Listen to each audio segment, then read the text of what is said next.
I'm John Nevitt, CEO of Public Interest Registry, the nonprofit that powers the .org domain. Welcome to Day 5 of the 2020 .org Impact Awards. We're so glad you were able to join us for our online celebration this year, trading an evening gala for video streaming and tuxedos for casual wear. Regardless of the venue, our Impact Awards celebrate .orgs of all kinds for their accomplishments in community mobilization, outreach, and mission achievement. All of the .orgs you'll learn about today have made a significant impact on the people and communities they serve and deserve to be acknowledged and rewarded for their stellar contributions. Most importantly, they have taken incredibly innovative approaches to the solutions they have implemented and have achieved results in unique and unprecedented ways. We are so very fortunate that they are part of the .org community. I'm proud to be part of this organization that is dedicated to supporting and promoting these organizations and individuals, and I hope that you will help us share their achievements with the world. Now, without any further ado, let's kick off today's award program. Thank you, John. My name is Sarah Simmons, and I'm your host for the 2020 .org Impact Awards. On behalf of the entire PIR team, let me officially welcome you to Day 5 of the 10 Days of .org online celebration. Today, we recognize organizations and individuals that have broken new ground for their .org by demonstrating new ways of thinking, approaching, and solving important issues and tough challenges. The 2020 .org Impact Innovation Award honors organizations and individuals that have approached their mission from an out-of-the-box perspective. The .orgs and individuals we honor today have shown remarkable ingenuity in achieving their goals and are all deserving of the Innovation Award. Now, please join me in welcoming our award presenter, Nurani Nimpuno. Thank you for that kind introduction. Hello everyone, my name is Nurani Nimpuno and I'm the Head of Global Engagement at the London Internet Exchange, LINX. And I've been involved with non-profit organizations and the internet for the last 2 decades. So first off, let me start off by saying that it's such an incredible honor to be announcing this year's .org Impact Awards winner for innovation. Every one of these finalists is a shining example of how mission-based organizations can embrace innovation to create meaningful solutions. The finalists for the 2020 .org Impact Award for Innovation are Bibliothèque Sans Frontières. As the internet becomes increasingly central to modern life, there is a growing digital divide, separating the information society from those with little or no internet access. To bridge that divide, Bibliothèque Sans Frontières developed the Ideas Cube. This ultra-autonomous, portable digital library allows users to access thousands of educational, cultural, and training resources through a Wi-Fi hotspot. These cubes can be distributed in rural territories without internet, allowing access to information like never before. Invisible children. For decades, efforts to end violence in the Democratic Republic of Congo and the Central African Republic have been hindered by a lack of relevant and timely information. Armed groups have committed mass murder in isolated villages with impunity. Invisible Children developed the Crisis Tracker as a tool to aggregate data about armed group activity, provide rapid alerts to at-risk communities, and give reliable, up-to-date information to stakeholders throughout the region. Synergies Work. Synergies Work helps people with disabilities move from unemployment to entrepreneurship, empowering them to build sustainable micro-businesses of their own. This year, Synergies Work boldly launched a one-of-its-kind Idea to Incubation business program. This 8-week curriculum helps individuals with disabilities develop their business plans and bring them to life. Professionals from a variety of fields are volunteering their time and expertise to assist these entrepreneurs in realizing their business dreams. Truth Initiative. Teenage vaping in the U.S. was declared an epidemic in 2018. With youth nicotine usage at the highest levels in nearly 20 years, Truth Initiative is fighting to reverse that trend with its youth smoking, vaping, and nicotine prevention campaign.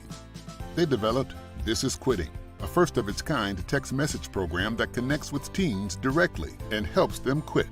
To date, Over 207,000 teens and young adults have registered to use this text program. WaterScope. WaterScope is developing a rapid, low-cost, easy-to-use bacterial testing system for drinking water. This innovation will enable local communities and NGOs to better test for water contamination, allowing intervention and mitigation where needed. WaterScope believes that by empowering communities in low and middle-income countries to test their water themselves, they can improve health, save lives, create jobs, and encourage community development. These organizations work hard day in and day out to make a difference in the lives of the communities they serve. So it's my pleasure to announce that the winner of the 2020.org Impact Award for Innovation is Crisis Tracker. Crisis Tracker is being honoured for their geospatial database and reporting project that enables aid workers to respond to armed group activity and conflict in remote regions in Africa. PIR is making a $5,000 donation in recognition of Crisis Tracker. Here to accept the award on behalf of Crisis Tracker is Lisa Dougan, President and CEO of Invisible Children. Congratulations on the well-deserved win, Lisa. Thank you so much, Nurani. It is such a pleasure speaking with you today. And on behalf of the entire Invisible Children team, I just want to express our deep gratitude for the .org Impact Award. We are so honored. I also want to express my gratitude to the other finalists for the incredibly important and creative work that they are doing as well. So tell us, what can our audience members do to help your organizations and the children and communities of Central Africa? Thank you so much for asking that. I would invite people to support Invisible Children and the Crisis Tracker in two different ways. One is to donate, specifically to support our work helping children and women who escape from armed groups receive the safety and care that they need to help trace their families and actually reunite them with their families. The Crisis Tracker, together with a community-run early warning radio network that we support in Central Africa, those tools allow us to identify and track incidents of children and women who escape from armed groups. But it's a whole separate and often very arduous and costly undertaking to get to those women and children, often in very remote areas, to provide them with that safety and care, and to trace their families and get them home. So your donations allow us to do that, allows us to respond rapidly as soon as we receive these reports, and to make sure that these children and women receive the care that they deserve and that they're reunited with their families as quickly as possible. I would also invite people to sign up to receive our emails. When our Crisis Tracker team identifies trends in violence or threats of mass violence, we often need to rally citizens to raise their voices and to call on policymakers to take action in support of the safety and the well-being of these communities. So if you sign up to get our emails, you'll be looped into those kind of updates and opportunities to raise your voice in solidarity with the children and families of Central Africa. Thank you for that. What is your .org's biggest challenge, would you say? What do you see in the future of Crisis Tracker? Invisible Children's work and the Crisis Tracker are really focused in some of the most challenging, volatile, ungoverned corners of the planet. In fact, the specific area where our programs are focused right now, and the area that the Crisis Tracker covers, it's actually categorized as the least accessible area on the African continent. So, as you can imagine, the work that we do and to be able to identify, document, analyze, and report information about human rights abuses and conflict dynamics is incredibly challenging, and it requires innovation, it requires tenacity, commitment, and a lot of dedication. And most importantly, it requires us listening to, partnering with, and following the lead of the local communities who live here, because they are the true experts when it comes to ending violence and building peace in their own communities.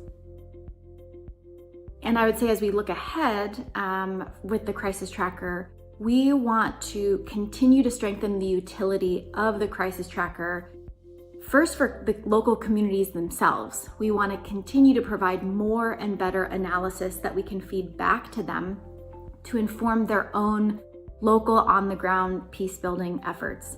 And we also want to be providing more and better analysis and information to international humanitarian and protection actors who are responsible for supporting the safety and well-being of these communities. We also want to make sure that the Crisis Tracker becomes an even stronger tool to document and track missing persons, including women and children who've been abducted by armed groups across the Central Africa region. By ensuring that the Crisis Tracker is a thorough, updated database of people who are missing, people who have escaped and are kind of in the process of returning home, we can help ensure that no child, woman, or man falls through the cracks, and that it can inform advocacy efforts and the efforts of international and local groups to ensure that each of these individuals receives the care that they need and can return home to their families. Fantastic. And finally, what does it feel like to be the .org Impact Award winner for 2020? What does it mean for your organization and the communities that you serve? It is really such an honor and so humbling. And I will say that, while the Crisis Tracker is a project of Invisible Children, the organization, the Crisis Tracker is only possible because of data. That's the lifeblood of this project.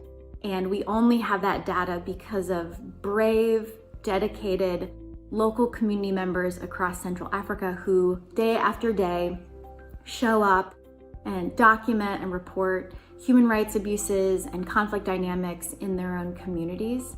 So to receive this award and for the innovation of the Crisis Tracker to be celebrated, we really see that as a recognition of the courage and resilience of our counterparts in Central Africa who make it all possible.